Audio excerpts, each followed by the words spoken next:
क्या मोदी गवर्नमेंट 3.0 में सभी इंफ्रास्ट्रक्चर एंड डेवलपमेंट के वर्क बंद हो जाएंगे या स्लो हो जाएंगे? क्योंकि आप सभी लोग जानते हो इस बार बीजेपी को पूर्ण बहुमत नहीं मिला है, गवर्नमेंट अब उतनी स्ट्रॉन्ग नहीं है एंड अब बीजेपी ने गठबंधन की सरकार बनाई है और लोगों का मानना है कि मिलीजुली सरकार में गवर्नमेंट कोई भी बड़ा फैसला नहीं ले पाएगी, जिससे लोगों के मन में ये कंफ्यूजन है कि जो world class mega projects India में अंडर कंस्ट्रक्शन है या अप्रूव्ड है उनका अब क्या होगा। सबसे पहले आपको मेगा प्रोजेक्ट्स बता देता हूँ जो अंडर कंस्ट्रक्शन है, जिसपे पिछले 5 से 10 सालों में काफी तेजी से काम हुआ है। उसके बाद हम जानेंगे इंफ्रास्ट्रक्चर डेवलपमेंट पर इस नई गठबंधन की सरकार के पॉजिटिव एंड नेगेटिव पॉइंट्स। जिसको लगता है देश में इंफ्रास्ट्रक्चर एंड डेवलपमेंट पर कुछ काम हुआ ही नहीं है, वो जरूर इस वीडियो को बिना स्किप किए हुए देखे। अभी तक इंडिया में डेली 36 किलोमीटर से ज्यादा की सड़क रोज बन रही थी। पिछले 10 सालों में लगभग 95,000 किलोमीटर के नेशनल हाईवे इंडिया ने डेवलप किए हैं और इन्हीं सब डेवलपमेंट की वजह से इंडिया का रोड नेटवर्क वर्ल्ड का सेकंड लार्जेस्ट रोड नेटवर्क है। देश के अंदर लगभग 5,930 किलोमीटर का एक्सप्रेस वे नेटवर्क बनकर रेडी है एंड करंटली 10,000 किलोमीटर से ज्यादा एक्सप्रेस वे अभी अंडर कंस्ट्रक्शन है। आप जरा इस डेटा पर नजर डालिए, जहां 2014 से 2016 तक इंडिया में केवल 1,021 किलोमीटर के एक्सप्रेस वे थे, वो तेजी से आगे बढ़ते हुए आज 6,000 किलोमीटर के करीब पहुंच गए हैं, जो कि maximum access control expressway है, जिस पर आप 100 किलोमीटर प्रति घंटा की रफ्तार से गाड़ी चला सकते हो।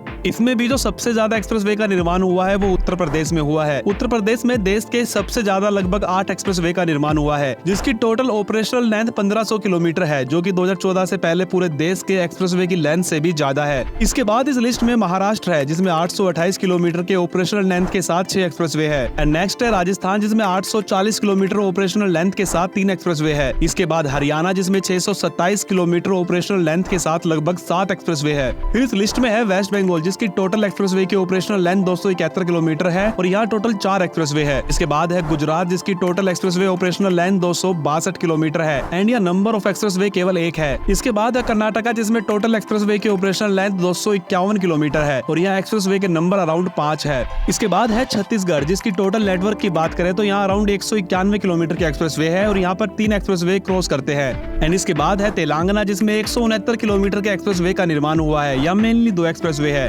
देन तमिलनाडु, जिसके एक्सप्रेसवे की लेंथ अराउंड 94.8 किलोमीटर है एंड नंबर ऑफ एक्सप्रेसवे यहाँ 2 है। इसके बाद है झारखंड, जिसकी टोटल ऑपरेशनल एक्सप्रेसवे की लेंथ है 86 kilometre and number of expressway है यहाँ पर 1। इसके बाद बिहार, जहाँ पे 33 किलोमीटर के एक्सप्रेसवे है एंड फिर उत्तराखंड, जहाँ 30 किलोमीटर का स्ट्रेच है। लेकिन ये सिर्फ वो एक्सप्रेसवे है जो अभी तक पूरी तरह से ऑपरेशनल है। इससे भी डबल लेंथ के एक्सप्रेसवे अभी अंडर कंस्ट्रक्शन है एंड अंडर कंस्ट्रक्शन से भी ज्यादा एक्सप्रेसवे अभी इंडिया के अंदर प्रपोज्ड हो चुके हैं। एक्चुअल में गवर्नमेंट ऑफ इंडिया पूरे इंडिया को एक्सप्रेसवे के थ्रू कनेक्ट करना चाहती है, जिसका नाम गवर्नमेंट ने भारतमाला परियोजना रखा है, जिसमें स्टेट एंड सेंटर को मिलाकर लगभग 18 प्रपोज्ड एक्सप्रेसवे है, 52 प्लान्ड एक्सप्रेसवे है, 55 एक्सप्रेसवे अंडर कंस्ट्रक्शन है, 28 बाईपास एक्सप्रेसवे है एंड 21 स्टेट एक्सप्रेसवे है। इंडिया में ना सिर्फ एक्सप्रेसवे बल्कि एक्सप्रेसवे के साथ 26,200 किलोमीटर के 44 इकोनॉमी कॉरिडोर को भी डेवलप किया जाना था। अब ये सभी कॉरिडोर्स के नाम तो मैं आपको इस वीडियो में बता नहीं सकता, इसलिए मैं स्क्रीनशॉट लगा रहा हूँ, आप आराम से पॉज करके देख सकते हो। एक्सप्रेसवे के अलावा अगर हम बात करें तो ऐसे ही सिमिलरली रेलवेज में भी हमें काफी नई डेवलपमेंट देखने को मिली है, फिर चाहे वो वंदे भारत ट्रेन हो।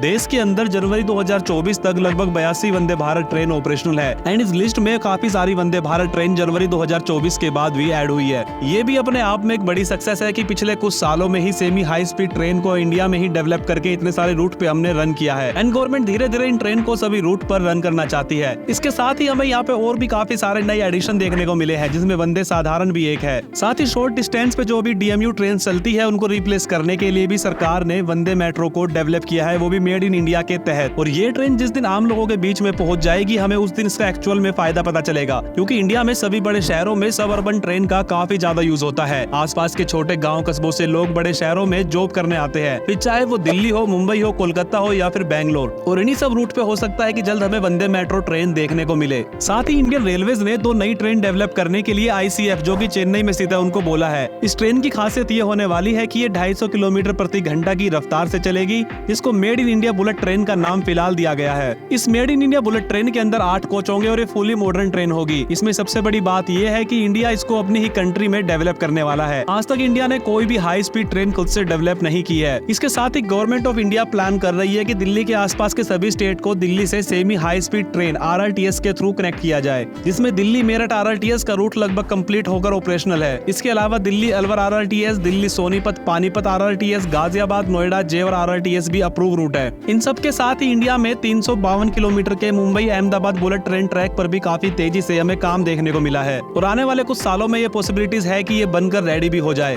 और इसके अलावा देश देश भर में अलग अलग बुलेट ट्रेन के ट्रैक्स भी अप्रूव्ड गवर्नमेंट ने किए हुए हैं, जो कि पूरे इंडिया को हाई स्पीड ट्रेन से कनेक्ट करने वाला है। साथ ही इंडियन रेलवे स्टेशन को भी अमृत भारत स्टेशन के अंडर रीडेवलप किया जाना है, जिससे पूरे देश में 1275 स्टेशन को रीडेवलप किया जाएगा। और अगर आप देखना चाहते हो कि वो कौन कौन से स्टेशन होंगे, तो आप मेरे चैनल पर जाके ये वाली वीडियो मेरी चेकआउट कर सकते हो। इस वीडियो में मैंने डिटेल में बताया है कि कैसे लाखों करोड़ रुपए की लागत से इंडियन रेलवे स्टेशन को वर्ल्ड क्लास बनाया जाएगा। एंड ऑलरेडी काफी रेलवे स्टेशन का रीडेवलपमेंट तो इंडिया में किया जा चुका है। अगर इंडस्ट्रियल एंड इकोनॉमिक कनेक्टिविटी की बात करें तो इसमें government Sagarmala and dedicated freight corridor जैसे प्रोजेक्ट पर काम कर रही है। इसमें सागरमाला को देश की कोस्ट लाइन को मैक्सिमम पोटेंशियल से यूटिलाइज करने के लिए, ओवरऑल लॉजिस्टिक को इम्प्रूव करने के लिए डेवलप किया जा रहा है, जबकि डेडिकेटेड फ्रेट कॉरिडोर को स्पेशली फ्रेट लाइन के लिए बनाया जा रहा है, ताकि जो भी माल गाड़ियां हैं भारत के अंदर, उनको पैसेंजर ट्रेन की क्रॉसिंग एंड पासिंग के लिए वेट न करना पड़े। एक तरह से ये कहिए कि इंडियन इकोनॉमी के व्हील स्लो ना हो। इस पूरे नेटवर्क के देश भर में 6 से ज्यादा मेजर सेक्शन बनाए जाएंगे। इसके अलावा गवर्नमेंट ऑफ इंडिया ने उड़ान स्कीम को भी लॉन्च किया है, जिसका मतलब है उड़े देश का आम नागरिक। और ये भी काफी इंपॉर्टेंट मूव है इंडियन गवर्नमेंट का। ये एक्चुअल में रीजनल एयरपोर्ट डेवलपमेंट प्रोग्राम है गवर्नमेंट ऑफ इंडिया का, जिसमें ग्रीनफील्ड एयरपोर्ट बनाए जाएंगे और ब्राउनफील्ड एयरपोर्ट को अपग्रेड किया जाएगा। इसका मेन मोटिव एयर ट्रैवल को अफोर्डेबल बनाना और इकोनॉमी डेवलपमेंट को इम्प्रूव करना है। इस स्कीम के अंतर्गत 100 से ज्यादा अनसर्व्ड और अनडिजर्व एयरपोर्ट को चालू करके कम से कम 1000 हवाई मार्ग को शुरू करने का लक्ष्य है। इसी तरह फ्रेंड्स, स्मार्ट सिटी मिशन भी एनडीए गवर्नमेंट का एक बड़ा मिशन रहा है, जिसपे हमें देश के अलग अलग कोने पर काफी काम देखने को भी मिला है, लेकिन अभी तक ये प्रोजेक्ट भी कंप्लीट नहीं हो पाया है। इन सब के अलावा और भी काफी पॉलिसीज ऐसी है जिसके ऊपर गवर्नमेंट ने काफी तेजी से काम किया है, जिसमें इलेक्ट्रिक व्हीकल को लॉन्च करना, मेड इन इंडिया के तहत देश को सबसे बड़ा manufacturing hub banana. Yes friend, made in India actual में काफी इफेक्टिव पॉलिसी रही है गवर्नमेंट की। पिछले 10 सालों में ही काफी देश को पीछे छोड़कर India second largest mobile manufacturing nation बन गया है इन द वर्ल्ड। ना सिर्फ मोबाइल बल्कि काफी सारी ऐसी चीजें हैं जिसमें इंडिया ने मैन्युफैक्चरिंग काफी तेजी से ग्रो की है। और हाल में ही गवर्नमेंट इंडिया को सेमीकंडक्टर हब बनाने के लिए काफी तेजी से काम कर रही है, और काफी बड़े प्रोजेक्ट सेमीकंडक्टर से जुड़े हुए हमें गुजरात, महाराष्ट्र और असम में देखने को भी मिले हैं। इसके अलावा अगर बात डिफेंस सेक्टर की करें तो गवर्नमेंट तेजी से डिफेंस कॉरिडोर को भी इंडिया में डेवलप कर रही है। जो इंडिया हमेशा से अपने डिफेंस के लिए दूसरे देश पर निर्भर रहता था, अब वही इंडिया दूसरे देश को make in India weapons, rocket, missile export कर रही है।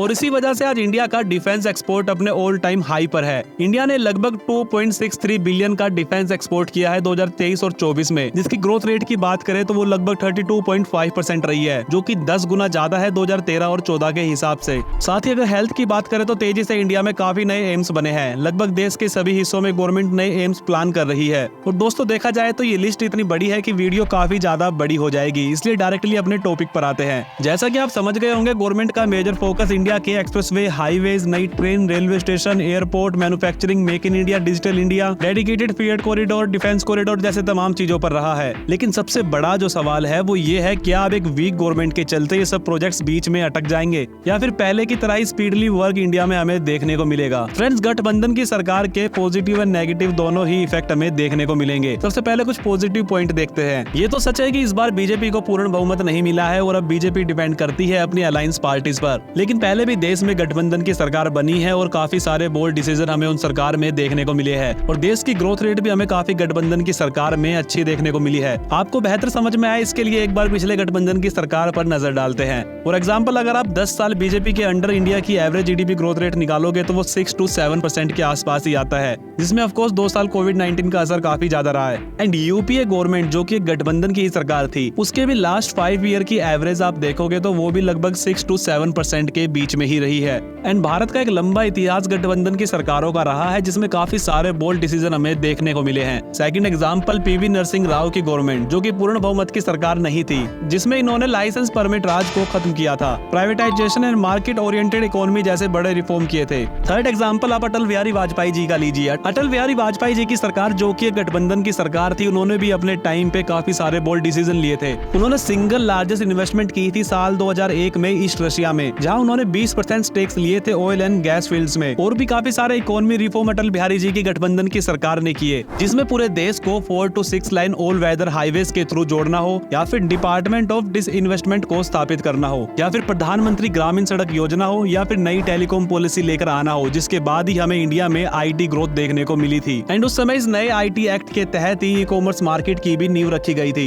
इन्हीं सब पॉलिसी इस चीज का असर था कि जब साल 2004 में मनमोहन सिंह की गवर्नमेंट सत्ता में आई तो उस समय इंडियन इकोनॉमी ग्रोथ रेट 8% से ज्यादा की थी एंड इन्फ्लेशन रेट भी 4% से कम था। साथ ही फॉरेन एक्सचेंज रिजर्व भी अच्छा खासा था। ऐसे ही मनमोहन सिंह जी ने भी गठबंधन की सरकार के दौरान काफी बड़े फैसले लिए थे। अगर बात शेयर मार्केट की करें तो उस पर भी गठबंधन की सरकारों का कोई खास असर हमें देखने को नहीं मिलता। pmindia.gov.in के डेटा के अकॉर्डिंग 2 दिसंबर 1989 से 10 अक्टूबर 1990 के बीच प्रधानमंत्री के रूप में वीपी सिंह के गठबंधन की सरकार के दौरान सेंसेक्स ने 95.6% का रिटर्न दिया था। गठबंधन सरकार के अंडर भारतीय शेयर बाजार का सबसे अच्छा प्रदर्शन भी यूपीए 1 के दौरान प्रधानमंत्री मनमोहन सिंह के कार्यकाल में हुआ था। इस दौरान सेंसेक्स ने 179.9% की जबरदस्त उछाल आई थी। यूपीए 2 के दौरान भी सेंसेक्स ने 78% की बढ़त दर्ज की थी, जबकि निफ्टी में भी 73.6% की उछाल आई थी। तो फ्रेंड्स, अगर पॉजिटिव पॉइंट की ही बात करें तो ये सरकार अगर कोऑपरेट करके चले एक दूसरे के साथ तो इंफ्रास्ट्रक्चर डेवलपमेंट पे हमें कम ही असर देखने को मिलेंगे। जब गठबंधन की सरकार इतने बड़े फैसले ले सकती है तो पहले से चल रहे प्रोजेक्ट्स को भी कंप्लीट कर सकती है। इवन बीजेपी ने काफी वो प्रोजेक्ट्स कंप्लीट किए हैं जिनको यूपीए गवर्नमेंट के द्वारा अप्रूव किया गया था।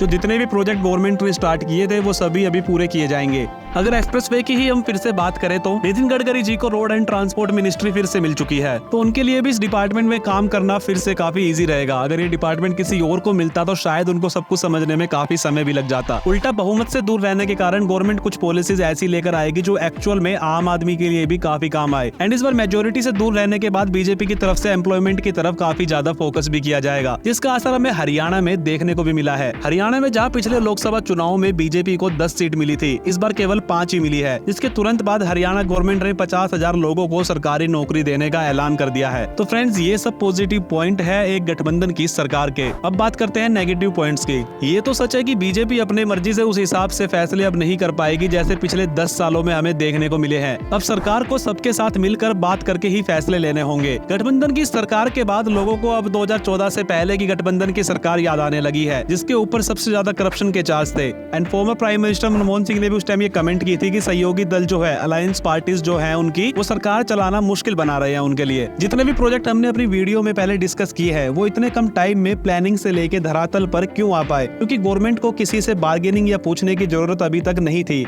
इसलिए हमें काफी बड़े बोल्ड डिसीजन देखने को मिले। लेकिन अब सरकार को अपनी अलायंस के साथ विचार विमर्श करना होगा। लेकिन मुझे जो लगता है ये केवल सरकार के बड़े फैसलों को इफेक्ट करेंगे। जैसे गवर्नमेंट ने ट्रिपल तलाक, धारा 370 जैसे बड़े फैसले अपने बहुमत की सरकार के बेस पर लिए थे। एंड इस बार यूसीसी जैसे बड़े रिफॉर्म गवर्नमेंट करना चाह रही थी, उसमें गवर्नमेंट शायद एक तरफ खुलकर फैसला ना कर पाए। बात इंफ्रास्ट्रक्चर पर इफेक्ट की करे तो पॉलिसीज पैरालाइज होने के सबसे ज्यादा चांस रहते हैं गठबंधन की सरकार में। डिसीजंस के डिले होने के भी काफी ज्यादा चांस इंक्रीज हो जाते हैं। साथ ही सेंट्रल गवर्नमेंट जहाँ प्रोजेक्ट्स को अपने हिसाब से एग्जीक्यूट करती थी, वही जो उनके अलायंस पार्टीज जो है वो जिस भी स्टेट से बिलोंग करती है उसी स्टेट में उस प्रोजेक्ट को एग्जीक्यूट करने का दबाव बना सकती है। साथ ही जो इंडियन गवर्नमेंट है वो वोटर्स को अट्रैक्ट करने के लिए अपने बजट को इंक्रीज कर सकती है अदर पॉलिसीज के लिए। जैसे रिसेंटली आपने देखा होगा कि पीएम बनते ही मोदी 3.0 ने गरीबों के लिए 3 करोड़ घर देने की पॉलिसीज को पास कर दिया। साथ ही 20,000 करोड़ की सरकार ने 17वीं इंस्टॉलमेंट पीएम किसान निधि के अंतर्गत पे करने का भी बोला है। अब इससे होगा क्या कि जब गवर्नमेंट पब्लिक वेलफेयर जैसी पॉलिसीज पर ज्यादा स्पेंड करेगी तो बैलेंस बनाए रखने के लिए बाकी डिपार्टमेंट्स को कम पैसे मिलेंगे। एंड इस चीज का भी काफी ज्यादा इफेक्ट हमें इंफ्रास्ट्रक्चर डिपार्टमेंट पर देखने को मिल सकता है, क्योंकि जब से इलेक्शंस के रिजल्ट आए हैं तब से गवर्नमेंट का जो फोकस है वो रूरल इकोनॉमी को इंप्रूव करने की तरफ शिफ्ट हुआ है। अभी जितने भी इंफ्रा डेवलपमेंट प्रोजेक्ट इंडिया में चल रहे हैं होपफुली इंडियन गवर्नमेंट इनको कंप्लीट करेगी, साथ ही नए इंफ्रा प्रोजेक्ट्स को भी लॉन्च करेगी, क्योंकि सेंसिटिव और बड़े फैसलों पर इस गठबंधन की सरकार पर असर पड़ेगा। इंफ्रास्ट्रक्चर डेवलपमेंट पर कोई मेजर नेगेटिव इंपैक्ट हमें देखने को नहीं मिलने वाला, क्योंकि इंफ्रास्ट्रक्चर कोई सेंसिटिव मामला तो है नहीं। ज्यादा से ज्यादा गवर्नमेंट को थोड़ा अपनी पॉलिसीज को जो है वो मॉडिफाई करना पड़ेगा according to their alliance partners. लेकिन इन सब के लिए अलायंस पार्टनर का पूरा 5 साल साथ रहना सबसे ज्यादा जरूरी है। अगर ये सरकार बीच में टूट जाती है तो इंडिया के इंफ्रास्ट्रक्चर प्रोजेक्ट पर हमें एक बड़ा ब्रेक फिलहाल के लिए देखने को मिल सकता है। तो सबसे मेजर जो चीज है वो है अलायंस का बना रहना। बाकी दोस्तों, आपको ये वीडियो कैसी लगी, आप क्या सोचते हो इस पूरे टॉपिक के बारे में, मुझे कमेंट बॉक्स में बता सकते हो।